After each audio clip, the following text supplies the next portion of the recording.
और सॉल्ट के बारे में पढ़ेंगे। सबसे पहले हम पढ़ेंगे what are acid, what are base, यानी एसिड क्या होते हैं, बेस क्या होते हैं, और एसिड और बेस के टाइप्स के बारे में पढ़ेंगे। फिर हम पढ़ेंगे अबाउट इंडिकेटर्स के इंडिकेटर्स क्या होते हैं और इंडिकेटर्स के टाइप के बारे में पढ़ेंगे। देन हम पढ़ेंगे about the chemical properties of acid and base, कि किस तरह एसिड और बेस मेटल के साथ रिएक्ट करते हैं, किस तरह एसिड जो है वो रिएक्ट करते हैं मेटल कार्बोनेट के साथ, मेटल हाइड्रोजन कार्बोनेट के साथ। फिर हम पढ़ेंगे about how acid and base react with each other, जो कि हम न्यूट्रलाइजेशन रिएक्शन से पढ़ेंगे। उसके बाद हम देखेंगे कि एसिड और बेस को वाटर में डालने के पर क्या होता है, इसके बारे में हम पढ़ेंगे। फिर हम पढ़ेंगे अबाउट यूनिवर्सल इंडिकेटर, जो हमारा पीएच है, उसके बारे में हम पढ़ेंगे। फिर हम पढ़ेंगे अबाउट दी सॉल्ट्स, लास्ट में हम पढ़ेंगे सॉल्ट्स के बारे में। और सॉल्ट्स में हम देखेंगे डिफरेंट टाइप के जो केमिकल्स ऑब्टेन किए जाते हैं सॉल्ट से, जैसे वॉशिंग सोडा है, जैसे बेकिंग सोडा है, जैसे ब्लीचिंग पाउडर है, जैसे सोडियम हाइड्रोक्साइड है, ये सब के बारे में हम पढ़ेंगे।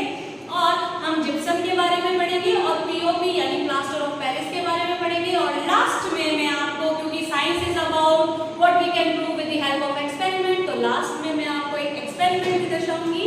तो आई होप आपको मेरा वीडियो पसंद आया। बच्चों, thank you for liking our video, subscribing our channel. बहुत अच्छा लगा आप सबको पढ़ाते हुए और आशा करती हूँ कि आपको भी अच्छा लग रहा है मुझसे पढ़ते हुए। तो हमने जो है पिछले वीडियोस में पूरा 12th का चैप्टर जो है sexual reproduction in flowering plant को कंप्लीट किया।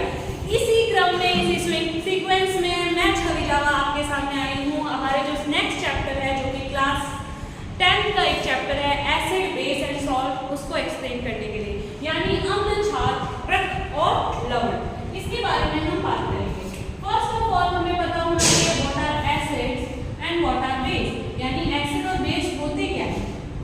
ऐसे केमिकल सब्सटेंस जो कि क्या करते हैं, स्वाद में जो है सौर होते हैं यानी खट्टे होते हैं, और जो एक्वस सॉल्यूशन में यानी कि जब जलीय विलयन में इन्हें मिलाया जाता है तो ये H+ आयन देते हैं, और साथ साथ में ये ब्लू लिटमस पत्र को लाल में बदलते हैं। इन सभी केमिकल सब्सटेंस को हम एसिड बोलेंगे। What is the definition of acid?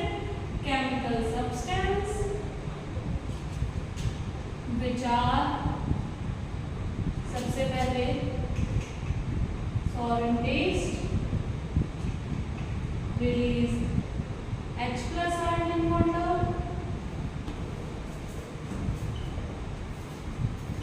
and last turn blue litmus paper into red।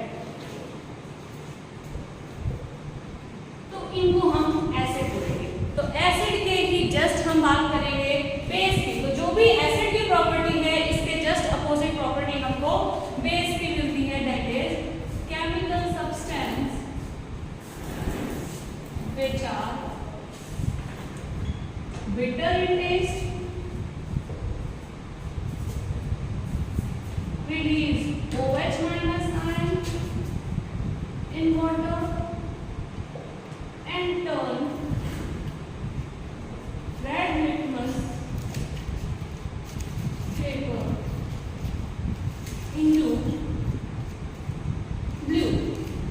यानी कि अम्ल वह होते हैं जो स्वाद में खट्टे होते हैं, और जो एक्वस सॉल्यूशन में जल में क्या करते हैं, H+ आयन देते हैं, मुक्त करते हैं, और साथ साथ में ब्लू लिटमस पत्र को लाल में बदल देते हैं।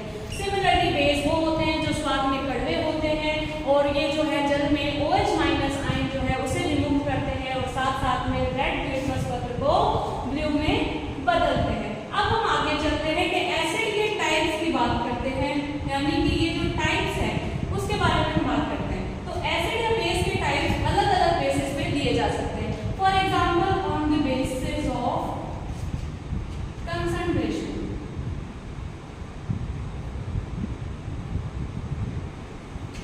यानी सांद्रता के आधार पर। तो सांद्रता के आधार पर एसिड या बेस दो तरीके के हो सकते हैं, कंसंट्रेटेड एसिड और बेस, और डाइल्यूट एसिड और बेस, यानी कि सांद्र क्षार, अम्लीय क्षार, और तल्ख अम्लीय क्षार।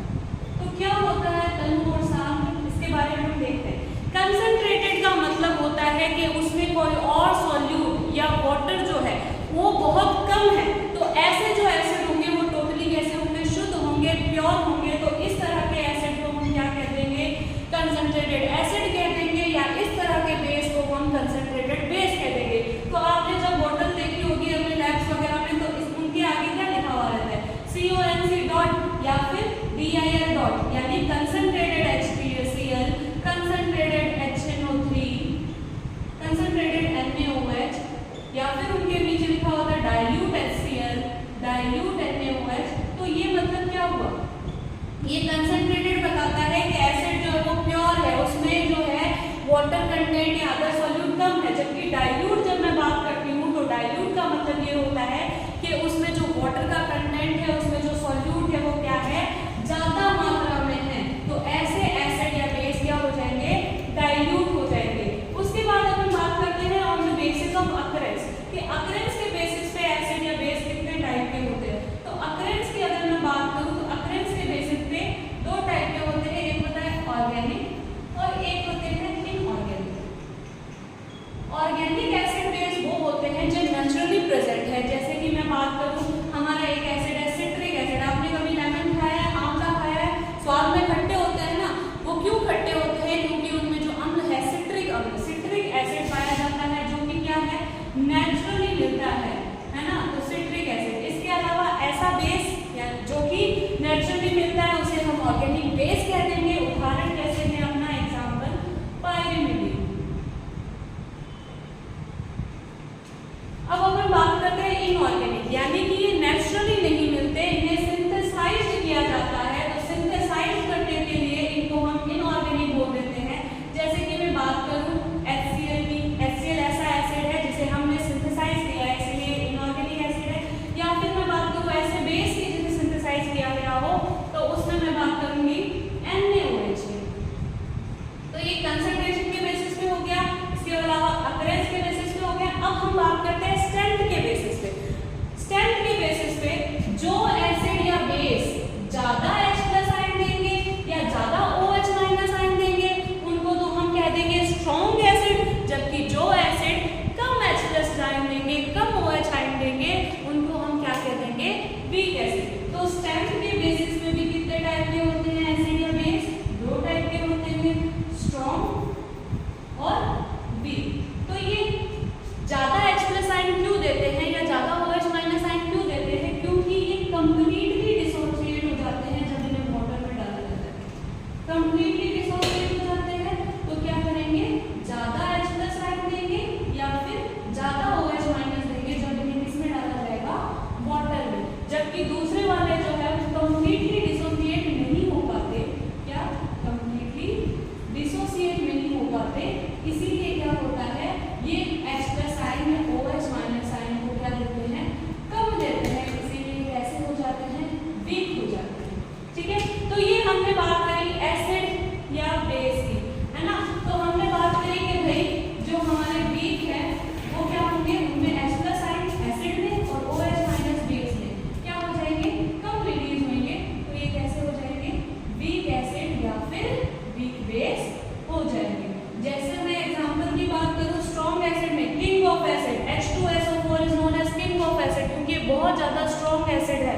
इसके अलावा HCl यानी कि हाइड्रोक्लोरिक एसिड, ये भी एक स्ट्रॉन्ग एसिड है। जबकि मैं बात करूं वीक एसिड की, तो आपने नाम सुना होगा एसिटिक एसिड CH3COOH, जो हमारे चाउमीन में आप देखते हो ना विनेगर डाला जाता है, वो विनेगर जो है उसमें यही एसिड होता है, एसिटिक एसिड। उसके अलावा आपने नाम सुना होगा फॉर्मिक एसिड, फॉर्मिक एसिड यानी कि HCOOH, ये दोनों ही वीक एसिड है। जबकि आपका जो NH3 यानी कि अमोनिया है, या फिर आप बात करो अमोनियम हाइड्रोक्साइड, ये दोनों वीक बेस है।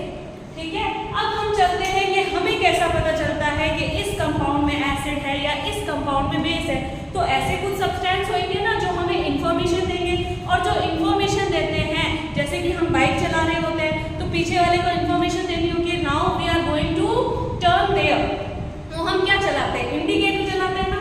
तो इसी तरह से एसिड और बेस की सूचना प्रदान करने के लिए कुछ सब्सटेंस का इस्तेमाल करते हैं और उन्हें हम इंडिकेटर या फिर सूचक बोलते हैं। तो हम बात करते हैं इंडिकेटर्स की।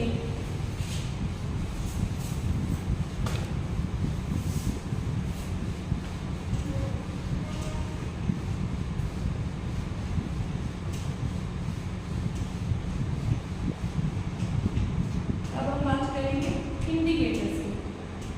इंडिकेटर्स यानी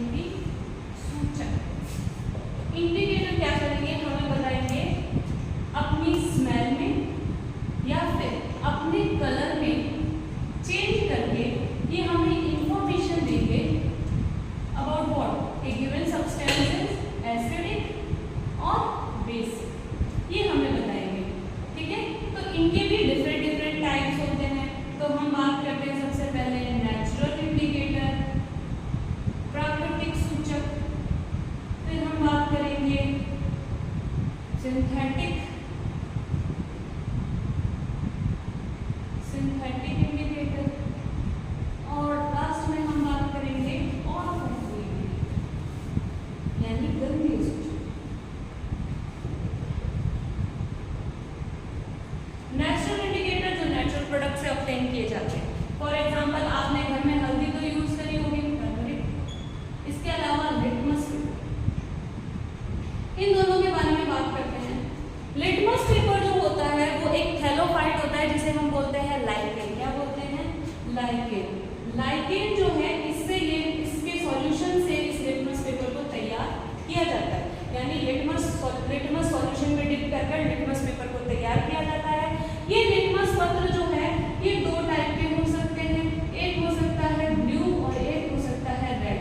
और जैसा कि हमने डेफिनेशन में पढ़ा था कि लिटमस पत्र को रेड से ब्लू बॉन्ड करता है, रेड से ब्लू करते हैं बेस, जबकि लिटमस पत्र को ब्लू से रेड बॉन्ड करता है, ब्लू से रेड करते हैं एसिड। तो ये हमारे हो गए लिटमस पेपर के बारे में। अब टर्मरिक अपने को पता है नेचुरल प्रोडक्ट है। अब आपने देखा होगा कि जब आप कपड़े धोते हो, साबुन लगाते हो, तो उस वक्त जो है साबुन लगाते ही वो जो मार्क होता है वो रेड हो जाता है। वो किस कारण होता है? क्योंकि टर्मरिक जो है वो बेस के साथ लाल कलर यानी कि रेड कलर देता है। और हमें पता है हमारा सोप या डिटर्जेंट हमारे कोलगेट में क्या होता है? बेस होता है। जबकि आप जितने भी ये खट्टे फल वगैरह इमली खाते हो, नींबू खाते हो, आंवला खाते हो, दही खाते हो, इन सब में क्या होता है? इनका खट्टा टेस्ट जो है वो किस कारण होता है? एसिड के कारण होता है। तो टर्मरिक रेड कलर देती है बेस के साथ, जबकि एसिड के साथ ये कोई कलर चेंज शो नहीं करती।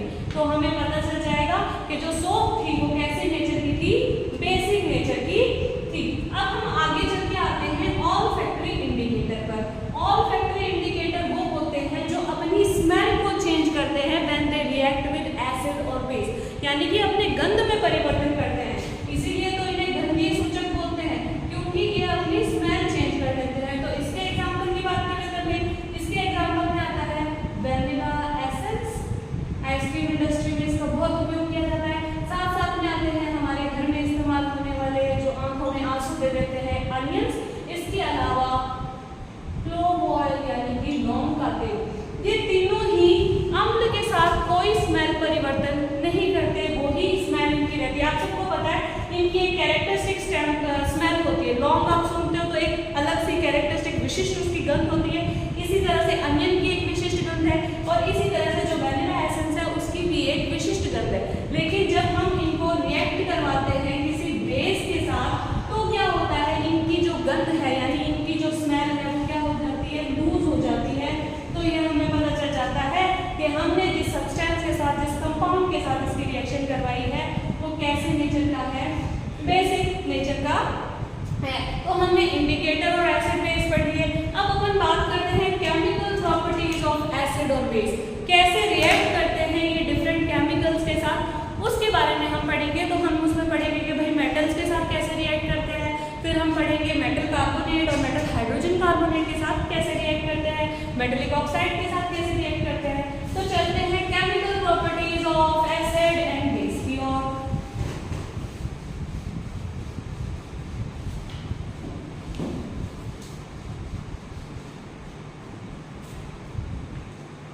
हम आ जाते हैं अब केमिकल प्रॉपर्टीज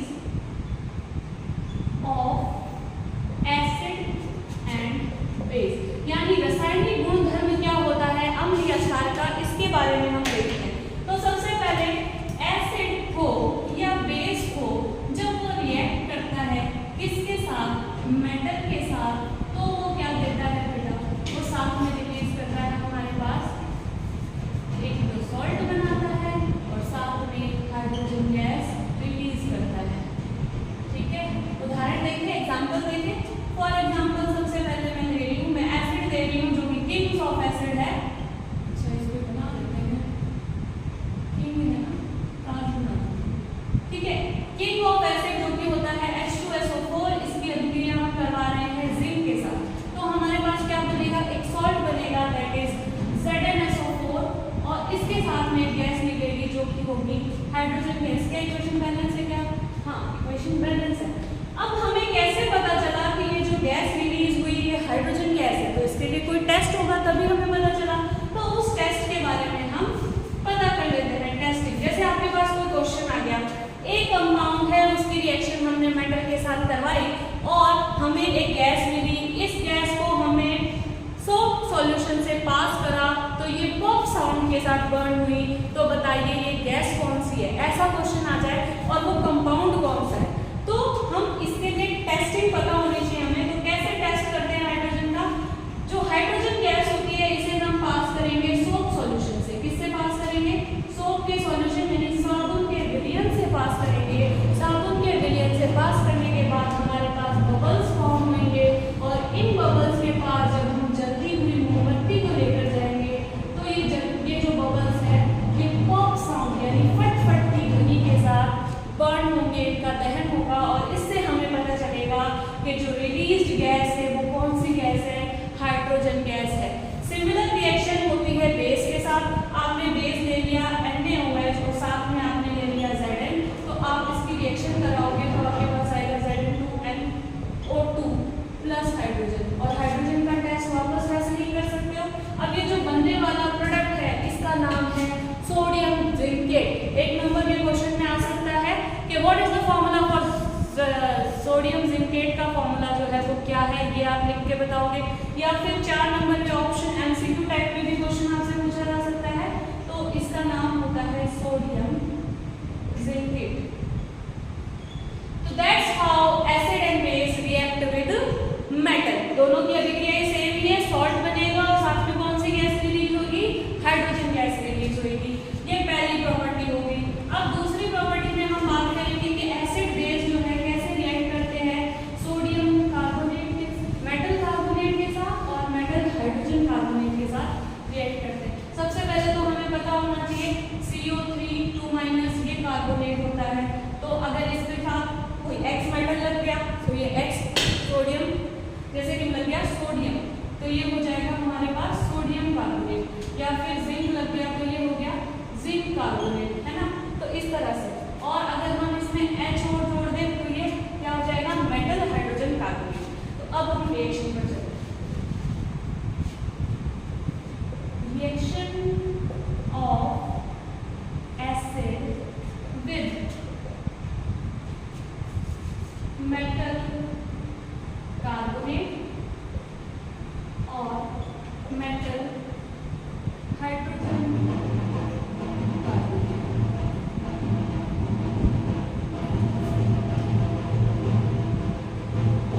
तो मैं जैसे ले लिया मैंने कोई एसिड, इसकी रिएक्शन मैंने कराई मेटल कार्बोनेट के साथ या फिर मैंने करवाई मेटल हाइड्रोजन कार्बोनेट के साथ।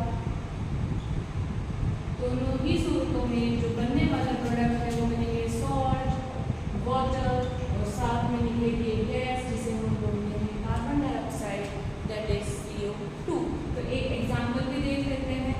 हमने ले लिया एसिड HCl, इसकी रिएक्शन हमने करवाई Na2CO3 के साथ, तो हमारे पास बनेगा NaCl, साथ में हमारे पास बनेगा वाटर, साथ में हमारे पास एक गैस रिलीज होगी। बैलेंस इक्वेशन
गैस है इज कार्बन डाइऑक्साइड। तो ये दोनों रिएक्शन हुई।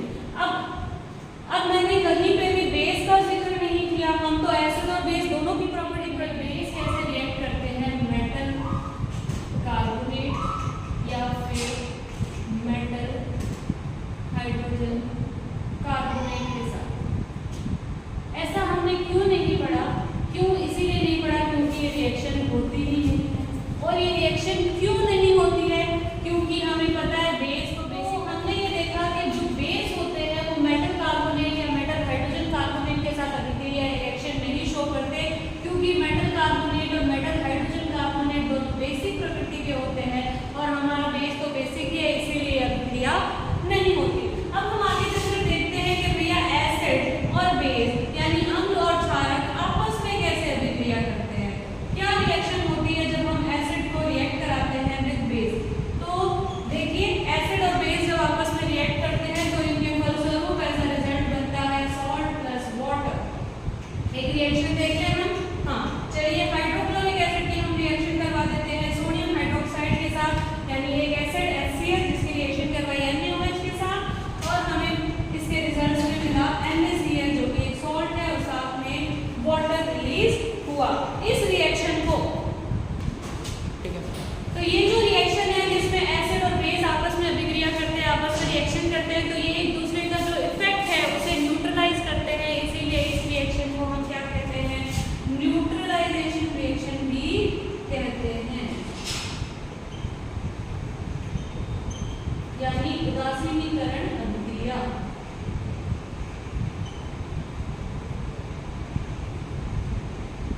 आपने सोचा होगा कभी आपको एसिडिटी हो जाती है, पेट में जलन होती है, तो आप जो है इनो लेते हो, है ना। तो वो इनो क्यों लिया जाता है? क्योंकि हमारे पेट में जो है एसिडिटी होने के कारण है HCl अम्ल का ज्यादा बनना, स्टमक में HCl ज्यादा फॉर्म हो रहा है, तो उसको न्यूट्रलाइज करना चाहिए ना।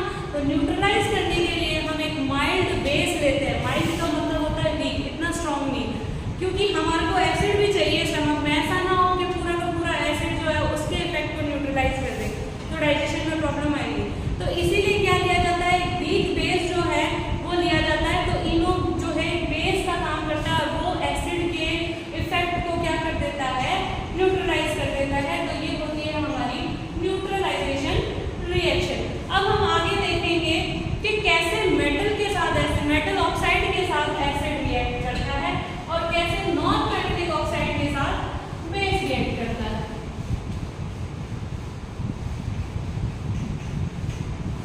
तो सबसे पहले हम देख रहे हैं मेटलिक ऑक्साइड के साथ किसकी रिएक्शन देख रहे हैं, हम एसिड की रिएक्शन देख रहे हैं।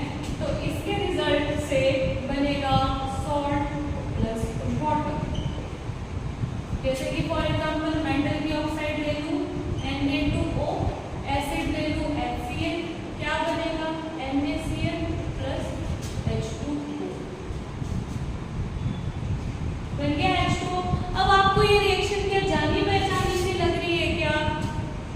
जानी पहचानी सी लग रही है क्या आपको ये रिएक्शन? हाँ जानी पहचानी सी कैसे लग रही है? जब हमने पीछे वाले रिएक्शन में एसिड की रिएक्शन करवाई थी बेस के साथ, तब भी तो प्रोडक्ट यही बने थे ना, सॉल्ट और वाटर। तो ऐसा क्यों हुआ? ऐसा इसीलिए हुआ क्योंकि ये जो मेटलिक ऑक्साइड है इसकी जो नेचर होता है, इसकी जो प्रकृति होती है वो कैसी होती है, वो क्षारीय होती है, यानी कि बेसिक होती है। इसीलिए ये एसिड के साथ रिएक्ट करने पर सॉल्ट और वाटर बनाता। तो आपसे ये क्वेश्चन राइज हो सकता है बोर्ड में, prove that metallic oxide are basic in nature. तो हम उसमें क्या लिख सकते हैं, हम ये लिख सकते हैं कि when metallic oxide react with acid it forms salt and water which is similar when acid react with base. So that's how we can say that metallic oxide are basic in nature. तो इस प्रकार से हम ये कह सकते हैं कि जब धात्विक ऑक्साइड की अभिक्रिया हम करवाते हैं अम्ल के साथ तो लवण तथा जल का निर्माण होता है, और ठीक उसी प्रकार जब क्षार की अभिक्रिया करवाते हैं अम्ल के साथ तो भी लवण और जल का निर्माण होता है। और इसके आधार पर यह सिद्ध हो सकता है कि जो मेटलिक ऑक्साइड धात्विक ऑक्साइड होती है वो बेसिक प्रकृति की होती है। अब अपन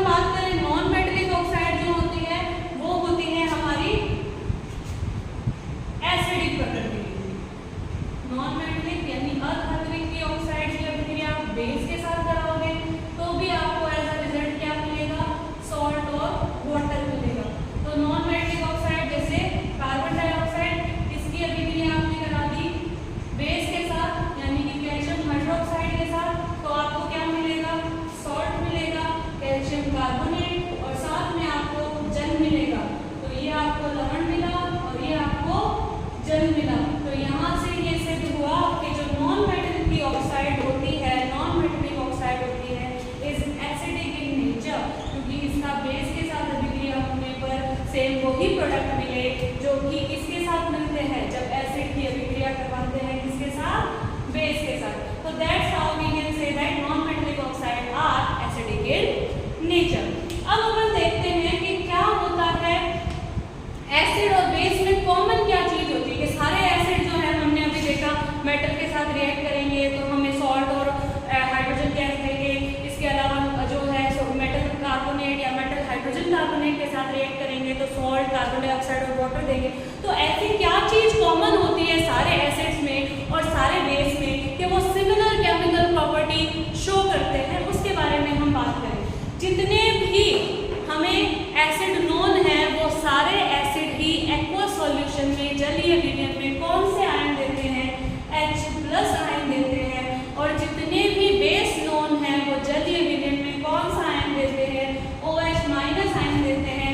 पॉजिटिवली चार्ज रेडिकल या आयन को हम कह देते हैं कैटायन और नेगेटिवली चार्ज आयन को हम कह देते हैं एनायन। यानी सारे अम्ल, चाहे वो अम्ल हो CH3, COOH, चाहे वो एसिड हो HNO3, चाहे वो एसिड हो H2SO4, चाहे वो एसिड हो HCOOH यानी कि फॉर्मिक एसिड और चाहे वो एसिड हो HCl, ये सभी क्या देंगे, ये सभी बॉटल में जब मिलाएंगे तो H+ आयन देंगे और इसी H+ आयन की वजह से इनका एसिडिक नेचर होता है। सिमिलरली जितने भी बेस होंगे चाहे KOH हो, चाहे MgOH हो ट्वाइस हो, चाहे NaOH हो, सभी क्या देंगे बॉटल में हमें OH- रेडिकल देंगे जो कि एक एनायन है। और हमें यहाँ से ये पता चला कि जो एसिडिक प्रॉपर्टी होती है एसिड की वो ड्यू टू एक कैटायन हाइड्रोजन आयन की वजह से होती है, जबकि जो बेसिक प्रॉपर्टी होती है वो एक कैटायन की वजह से, जो बेसिक प्रॉपर्टी होती है वो एक एनायन की वजह से होती है यानी हाइड्रोक्साइड, जबकि जो एसिडिक प्रॉपर्टी होती है वो एक कैटायन के कारण होती है जो कि है हमारा हाइड्रोजन आयन। अब अपन बात करते हैं एसिड और बेस में जब वाटर मिलाया जाता है, वाटर में जब एसिड और बेस मिलाया जाता है तो क्या होता है, तो बात करें इसके बारे में। सबसे पहले तो हमें ये पता होना चाहिए कि जब वाटर में मिलाया जाए चाहे एसिड चाहे बेस, तो वो जो रिएक्शन है वो एक ऊष्मा क्षेपी अभिक्रिया है यानी कि एक्सोथर्मिक प्रोसेस है। क्या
1 जो है 0 से 7 के बीच में होती है तो ऐसा सॉल्यूशन जो है वो एसिडिक होता है। यदि 8 से 14 7 से 14 के बीच में होती है तो ऐसा सॉल्यूशन जो है वो बेसिक होता है। जबकि 7 अगर होती है तो ऐसा सॉल्यूशन जो है वो न्यूट्रल होता है। एक बात सुनिए, जैसे जैसे हम पीएच कम होती है, जैसे जैसे पीएच कम होती है वैसे वैसे एसिडिटी बढ़ती है। क्या बोल रही हूँ, यानी कि एसिडिक नेचर पीएच कम होने से बढ़ता है, जबकि पीएच जब बढ़ती है तो क्या होता है, बेसिक नेचर बढ़ता है।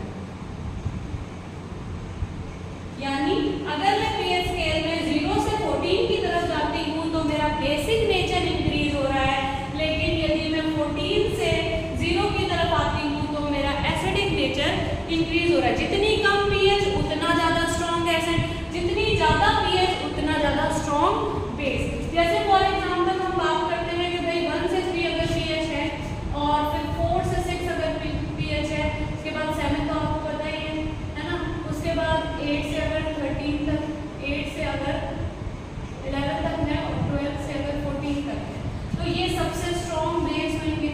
ठीक है, एकदम रेड कलर का, यहाँ पे येलो ऑरेंज कलर होगा, येलो या ऑरेंज कलर, और ये थोड़े वीक एसिड होंगे। यहाँ पे 7 ग्रीन कलर, ये न्यूट्रल होंगे। ठीक है, ये ब्लू कलर के होंगे, वीक बेस होंगे, और ये जो है ये हमारे स्ट्रॉन्ग बेस होंगे। और यहाँ पे इंडिगो या वॉयलेट कलर मिलेगा अपने को, स्ट्रॉन्ग बेस। तो इस तरह से ये हमारा पीएच स्केल होता है। एक और चीज जो हमने पीछे अभी पढ़ा ना, वाटर ऐड कर रहे हैं एसिड या बेस में, एसिड या बेस में अगर वाटर ऐड करते हैं तो पर यूनिट में, यानी प्रति इकाई आयतन में जो H+ की कंसंट्रेशन है या फिर OH- की कंसंट्रेशन है, in case of acid H+ की concentration, in case of base OH- की कंसंट्रेशन प्रति इकाई आयतन में क्या होगी, कम होती है। और इस प्रक्रिया को हम क्या कहते हैं, डाइल्यूशन कहते हैं। और ऐसे एसिड या बेस को हम डाइल्यूटेड एसिड और बेस कहते हैं। ये हमने डाइल्यूट एसिड बेस जब पढ़ा था तब हमने ये चीज पढ़ ली थी। अब अपन आगे चलते हैं कि भाई पीएच का क्या यूज है हमारी डे टू डे लाइफ में। आपको पता है हमारा शरीर जो है एक फिक्स रेंज ऑफ पीएच में ही वर्क कर सकता है। 7 से 7.8 पीएच है उसमें ये वर्क करता है। इसके अलावा अगर पीएच जो है, जो एसिड है, एसिड रेन कब कॉज होती है, जब जो रेन का पीएच है वो 5.6 से कम हो जाए तो ऐसी रेन एसिड रेन हो जाएगी। इसके अलावा हर प्लांट को क्या है, ग्रो करने के लिए एक स्पेसिफिक पीएच चाहिए, वो पीएच अगर उससे नहीं मिलती तो वृद्धि नहीं कर पाता। फिर आपको पता है अगर पीएच जो है वो 5.5 से कम हुई, हमारी मुंह की पीएच बेसिक होती है, यदि हमारी मुंह की पीएच, माउथ की पीएच 5.5 से क्या हो जाती है, कम हो जाती है, तो हमारा टूथ डिके यानी दंत क्षय प्रारंभ हो जाता है,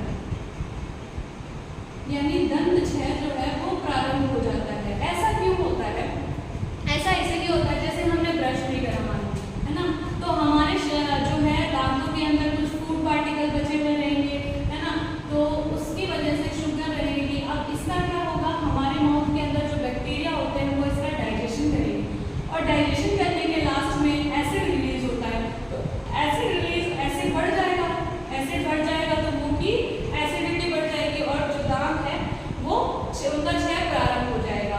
इसीलिए हम कहते हैं कि 2 टाइम जो है दिन में ब्रश करना चाहिए ताकि हमारे जो एसिड है वो खराब ना हो, हमारे जो दांत है वो खराब ना हो।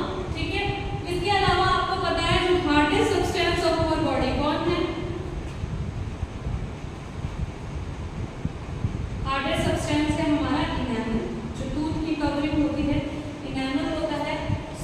कैल्शियम हाइड्रोक्सी एपेटाइट जिसे बोलते हैं, जो कि एक कैल्शियम फॉस्फेट का क्रिस्टल है, इससे बना हुआ रहता है। और बेसिकली टूथ डिके क्यों होता है, क्योंकि इस एसिड की वजह से ये जो लेयर है, ये डिसॉल्व होने लग जाती है, जिसकी वजह से आपका टूथ डिके स्टार्ट होता है।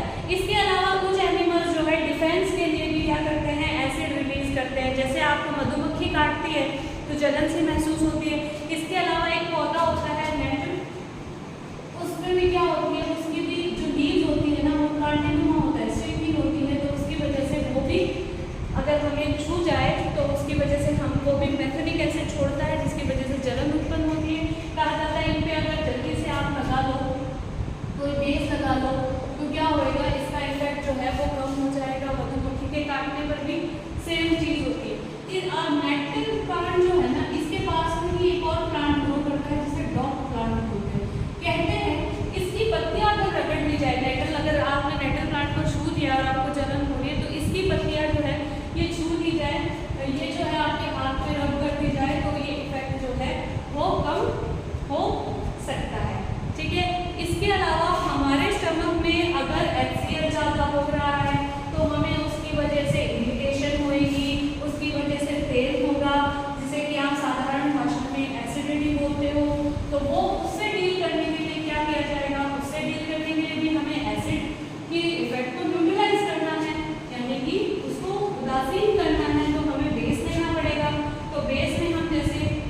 हो रहा है। उसके बाद अगर हम बात करें लास्ट टॉपिक जो बचता है दैट इज सॉल्ट। हमने अभी देखा है एसिड बेस की आपस में रिएक्शन होती है तो सॉल्ट फॉर्म होता है। अब सॉल्ट अगर स्ट्रॉन्ग एसिड और स्ट्रॉन्ग बेस से मिलकर बना है, दोनों ही स्ट्रॉन्ग है, ठीक है, दोनों ही स्ट्रॉन्ग है ना एसिड का, तो फिर ये दोनों ही एक दूसरे को बैलेंस कर देंगे, तो ऐसा बनने वाला जो सॉल्ट होगा वो न्यूट्रल होगा, ठीक है। अब एक बात बताओ, अगर स्ट्रॉन्ग एसिड होगा और वीक बेस होगा तो क्या होगा, बनने वाला जो सॉल्ट है स्ट्रॉन्ग का ही प्रभाव दिखेगा ना उसमें, स्ट्रॉन्ग कौन है एसिड, इसलिए ऐसा सॉल्ट एसिडिक नेचर का होगा। जबकि अगर वीक एसिड और स्ट्रॉन्ग बेस हो जाए तो फिर ऐसा सॉल्ट जो है वो बेसिक होगा, यानी कि इसकी पीएच हो जाएगी 7, इसकी 7 से कम और इसकी 7 से ज्यादा, ठीक है। हमारा जो घरेलू नमक है NaCl वो हम सी वाटर से ऑब्टेन करते हैं इवोपोरेशन प्रक्रिया द्वारा। इसमें कई इम्प्योरिटीज प्रेजेंट होती है जिसके कारण इसका रंग जो है वो ब्राउन होता है, और जैसे जैसे एजेस बायगॉन होती है यानी टाइम बीतता जाता है तो ये क्या एक पूरा बेड बना लेता है जिसे हम रॉक बेड बोलते हैं सी के ऊपर, और इसे फिर माइन करके निकाला जाता है, इसे प्योरीफाई करके हम अपने घर में इस्तेमाल कर सकते हैं। अब हमारा जो सॉल्ट है उससे हम कई केमिकल जो है वो ऑब्टेन कर सकते हैं, जैसे कि हम बात करेंगे कि हम सबसे पहले तो NaOH यानी जिसे कॉस्टिक सोडा बोलते हैं वो हम इससे ऑब्टेन कर सकते हैं। इसके अलावा हम इससे ऑब्टेन कर सकते हैं बेकिंग सोडा, ब्लीचिंग पाउडर, और हम इससे ऑब्टेन कर सकते हैं वॉशिंग सोडा। तो ये सब जो है ये ऑब्टेन कर सकते हैं हम NaCl से। घरेलू नमक इस्तेमाल तो आपको पता ही है, फूड में भी इसका इस्तेमाल होता है। तो हम क्या कौन से केमिकल ऑब्टेन करते हैं, मैं सारे एक साथ लिख देती हूँ, हम प्रिपरेशन और यूजेस एक साथ इनके देखते हैं।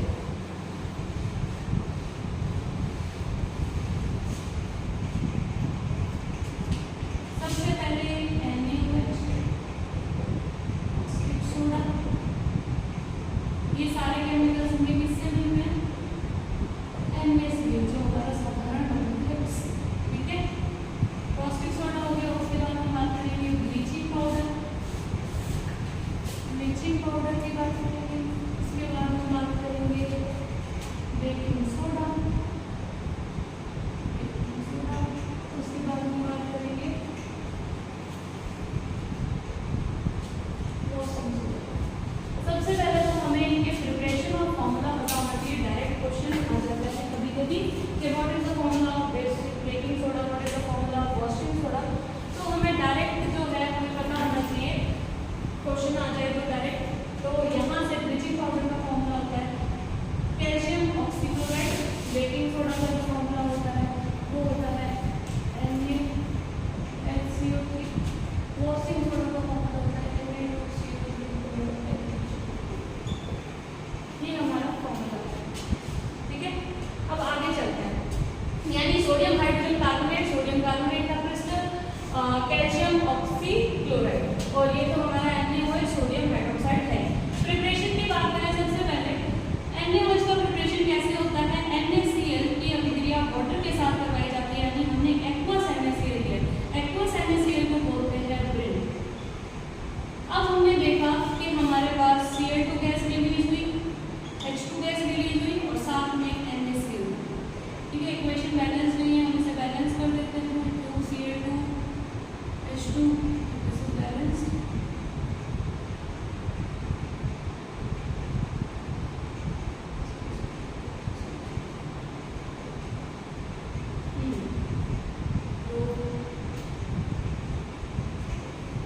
ये बैलेंस इक्वेशन करके तो क्या करा जाता है, बेसिकली एक कंटेनर में हमने एनोड लिया, कैथोड लिया। एनोड मतलब जो पॉजिटिव चार्ज टर्मिनल है उसे हम एनोड बोलते हैं, जो नेगेटिव चार्ज टर्मिनल होता है उसे हम कैथोड बोलते हैं, और इसमें हमने जो सॉल्यूशन भरा वो वाटर प्लस NaOH का सॉल्यूशन भरा, वाटर प्लस NaCl का सॉल्यूशन भरा, और यहाँ से हम देखेंगे इलेक्ट्रिसिटी जब पास करवाई जाती है तो जो Cl2 गैस है वो रिलीज होती है एनोड पर, H2 गैस है वो रिलीज होती है कैथोड पर, और हमारा जो है NaOH भी बन जाता है, ठीक है। अब इनके यूजेस क्या है, जैसे कि H2 का यूज जो है अमोनिया के प्रिपरेशन में किया जाता है जो कि फर्टिलाइजर की तरह यूज होता है। इसके अलावा इसे एज अ फ्यूल भी इस्तेमाल किया जाता है। सिमिलरली Cl2 का इस्तेमाल जो है वो किस में करा जाता है, क्लीनिंग एजेंट किया जाता है। ठीक है, उसके बाद NaOH का इस्तेमाल जो है NaOH का सोप डिटर्जेंट के प्रिपरेशन में किया जाता है। कभी कभी डीग्रीसिंग के लिए किया जाता है।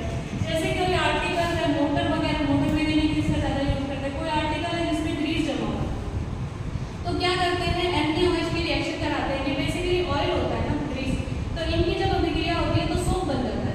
तो सोप को फिर सॉफ्ट करके इसको रिमूव कर देते हैं। तो ये इनके यूजेस है। तो ये बात हुई NaOH की। अब अपन चलते हैं ब्लीचिंग पाउडर की तरफ। तो ब्लीचिंग पाउडर की रिएक्शन कैसे बनती है? CaOH की रिएक्शन जब आप कराओगे क्लोरीन, हमें पता है क्लोरीन किस रिएक्शन में बनेगी? इस रिएक्शन को हमने बोला है क्लोर एल्काइल रिएक्शन। ऐसा क्यों बोला है? क्लोर इसलिए बोला क्योंकि क्लोरीन बनी, एल्काइल इसलिए बोला क्योंकि एक एल्काइल NaOH सोडियम हाइड्रोक्साइड बना, इसीलिए इस अभिक्रिया को क्लोर एल्काइल रिएक्शन बोल दिया। तो ये जो क्लोर एल्काइल रिएक्शन में Cl2 बनी उसका इस्तेमाल हो रहा है ना ब्लीचिंग पाउडर में। तो मैं इनडायरेक्टली ये नहीं कह सकती क्या कि NaOH जो है वो यूज होता है ब्लीचिंग पाउडर के प्रिपरेशन में? बोल सकती हूँ। चलिए आगे चलते हैं। तो इसका इस्तेमाल जो है आप सबको पता है लॉन्ड्री में किया जाता है, इसका इस्तेमाल वुड पल्प की ब्लीचिंग में किया जाता है, इसका इस्तेमाल जो है इसके अलावा कॉटन टेक्सटाइल इंडस्ट्री में किया जाता है। तो ये सब क्या है इनके यूजेस हैं। ठीक है, उसके बाद बेकिंग सोडा, आप पकौड़े घर पे बनाते हो तो उसमें बेकिंग सोडा डालते हैं। इसके अलावा केक वगैरह बनाते हैं तो उसमें भी बेकिंग सोडा डालते हैं। बेसिकली ये एक माइल्ड बेस है और ये राइजिंग एजेंट की तरह काम करता है। राइजिंग यानी पफी जो अपीयरेंस होती है ना, पफी अपीयरेंस या उभार आना केक वगैरह में, वो इसीलिए इसके डालने की वजह से होता है। ठीक है, इसके प्रिपरेशन की बात करूं तो जो हमने ब्रेन सॉल्यूशन किया था यानी NaCl में हमने वाटर ऐड करा था, इसके साथ हम CO2 ऐड करते हैं, इसके साथ हम अमोनियम भी ऐड करते हैं और अमोनिया ऐड करने के बाद हमारे पास जो प्रोडक्ट बनता है वो हमारे पास बनता है NaHCO3। ये इसकी रिएक्शन होती है, ये हमारे पास NaHCO3 बनता है। इसके अलावा NH4Cl, ये भी हमारे पास अमोनियम क्लोराइड बन जाता है। ये हमारे पास बेकिंग सोडा आ गया। बेकिंग सोडा का इस्तेमाल सबसे पहले तो आपको पता है कुरकुरे वगैरह पकौड़ों को कुरकुरा या क्रिस्पी बनाने के लिए इसका इस्तेमाल होता है। इसके अलावा हम जो वॉशिंग सोडा बनाएंगे ना उसके प्रिपरेशन में भी इसका इस्तेमाल होता है। इसके अलावा जो एक्सटिंग्विशर होते हैं यानी कि जो आग को बुझाने के लिए काम में लिए जाते हैं ना, उसे सोडा एसिड फायर एक्सटिंग्विशर, उनमें भी इनका इस्तेमाल होता है। तो ये बात हुई बेकिंग सोडा की। अब अपन आ जाते हैं वॉशिंग सोडा। वॉशिंग सोडा नाम से ही पता चल रहा है ये भी वॉशिंग में इस्तेमाल किया जाएगा। वाटर की हार्डनेस जो है उसे रिमूव करने के लिए भी इसका इस्तेमाल किया जाता है। बनता कैसा है? इसको जब आप हीट करोगे ना तो आपको मिलेगा NaCO3 और NaCO3 का आप क्रिस्टलाइजेशन, रीक्रिस्टलाइजेशन यानी इसमें वाटर एडिशन करवा दोगे, इसमें आप वाटर एडिशन करवा दोगे तो आपको क्या मिल जाएगा? आपको मिल जाएगा Na2CO3.10H2। अब ये 10 मॉलिक्यूल हम लिखते हैं, ये क्या है? इस 10 मॉलिक्यूल को हम बोलते हैं वाटर ऑफ क्रिस्टलाइजेशन, क्रिस्टलीय जल। तो क्रिस्टलीय जल क्या होता है? किसी भी कंपाउंड का जो फॉर्मूला होता है उसमें जो सॉल्ट प्रेजेंट है, यूनिट फॉर्मूला यूनिट सॉल्ट जो है ना, वो जितने मॉलिक्यूल को कैरी करता है उसे हम बोलते हैं क्रिस्टलाइजेशन वाटर। जैसे फॉर एग्जांपल जो हमारा कॉपर सल्फेट है उसके क्रिस्टल में 5 मॉलिक्यूल होते हैं, है ना। ऐसे ही हम पढ़ेंगे अभी CaSO4.2H2 दैट इज जिप्सम। उसमें क्या होते हैं? 2 मॉलिक्यूल होते हैं। तो जिप्सम को जब हीट किया जाता है तो ये वाटर ऑफ क्रिस्टलाइजेशन लॉस होते हैं और वाटर ऑफ क्रिस्टलाइजेशन बच जाता है हाफ मॉलिक्यूल। और ये जो फॉर्मूला है ये हमारा होता है POP का फॉर्मूला यानी प्लास्टर ऑफ पेरिस का फॉर्मूला। आप जब प्लास्टर चढ़ाते हो तो आप देखते हो पाउडरी सब्सटेंस को वाटर में मिक्स किया जाता है और उसके बाद प्लास्टर चढ़ाया जाता है। तो वो जो पाउडरी सब्सटेंस है उसे हम POP या प्लास्टर ऑफ पेरिस बोलते हैं और उसको जब पानी में मिलाते हैं फिर प्लास्टर चढ़ाते हैं तो आप देखते हो कि वो एक सॉलिड हो जाता है थोड़े समय बाद। वो सॉलिड इसीलिए होता है क्योंकि अब ये POP में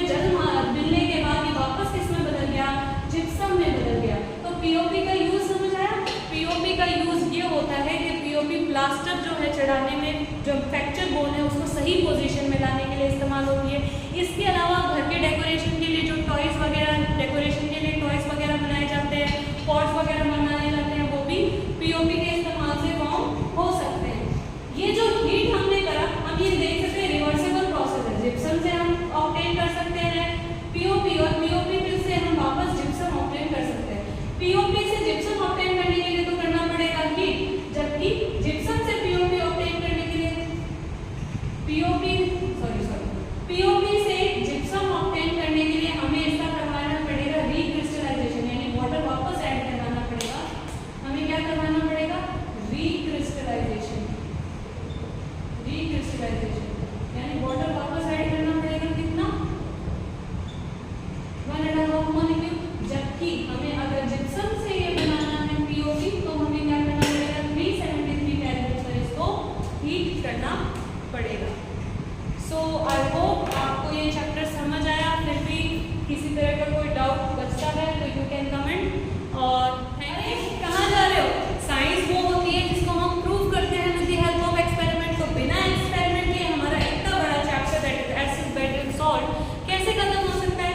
तो आज हम समझेंगे एक्सपेरिमेंट के द्वारा एसिड प्लस बेस की जो हमने रिएक्शन पढ़ी थी, दैट इज न्यूट्रलाइजेशन रिएक्शन, यानी उदासीनीकरण की क्रिया।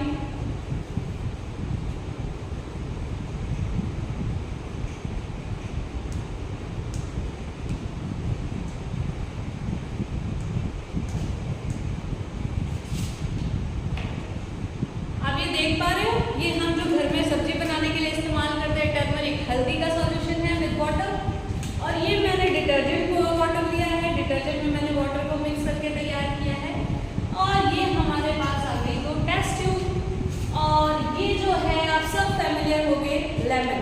इसमें क्या होता है? सिट्रिक एसिड होता है। तो हमारे पास 3 चीजें आ चुकी है बेटा, एक इंडिकेटर दैट इज टर्मरिक, एक एसिड दैट इज लेमन, और डिटर्जेंट दैट इज बेस। तो अब हम न्यूट्रलाइजेशन रिएक्शन को आराम से पढ़ सकते हैं।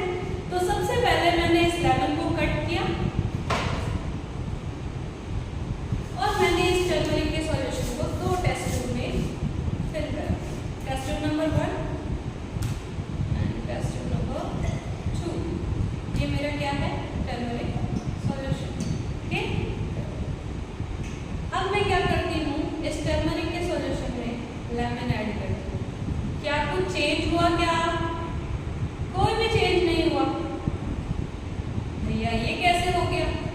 चलिए अब हम ये जो है हमारा डिटर्जेंट सॉल्यूशन जो कि बेस है, इसे डालते हैं। कुछ चेंज हुआ क्या? It turn red. रेड क्यों हुआ? क्योंकि हमारा हल्दी एक इंडिकेटर है जो बेस के साथ रेड कलर देता है, इसीलिए सॉल्यूशन कैसा टर्न हो गया? रेड। जबकि एसिड के साथ यानी लेमन के साथ अभी हमने देखा कोई चेंज नहीं हुआ। अब मैं क्या करती हूँ, मैं ये जो मैंने बेस और मेरी टर्मरिक की रिएक्शन कराई थी, इसमें लेमन डाल दी।